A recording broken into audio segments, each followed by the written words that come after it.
పెద్దపల్లి జిల్లా కేంద్రం ఎంపీ గార్డెన్లో ఆగస్టు 2వ తేదీన శనివారం మంత్రి వివేక్ వెంకటస్వామికి జరగనున్న ఆత్మీయ సన్మానానికి పార్టీలకు అతీతంగా మాల సోదరులంతా తరలి రావాలని మాల సంఘం కార్పొరేషన్ అధ్యక్షులు సోగాల వెంకట పిలుపునిచ్చారు. గోదావరి ప్రెస్ క్లబ్ లో గురువారం ఏర్పాటు చేసిన మీడియా సమావేశంలో ఐఎన్టీయూసీ జిల్లా ప్రధాన కార్యదర్శి రాచకొండ కోటేశ్వర్లతో కలిసి సోగాల వెంకటి మాట్లాడుతూ పెద్దపల్లిలోని ఎంబీ గార్డెన్ లో ఆగస్టు 2వ తేదీన సాయంత్రం 4 గంటలకు మాల సంఘం మాల తెలంగాణ ఎంప్లాయీస్ అసోసియేషన్ ఆధ్వర్యంలో రాష్ట్ర కార్మిక ఉపాధి కల్పన శిక్షణ భూగర్భ గనుల శాఖ మంత్రి డాక్టర్ వివేక్ వెంకటస్వామికి ఆత్మీయ సమ్మేళనం నిర్వహించడం జరుగుతోందని తెలిపారు. ఈ ఆత్మీయ సమ్మేళనంలో మాల సంఘం నాయకులతో పాటు ఎస్సీ, ఎస్టీ, బీసీ, మైనారిటీ వర్గాల ప్రజలు పాల్గొని విజయవంతం చేయాలని కోరారు.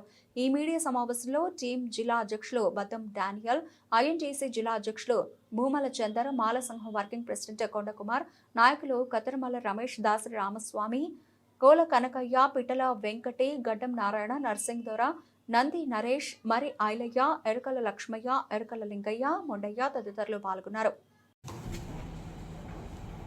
అందరికీ శుభోదయం.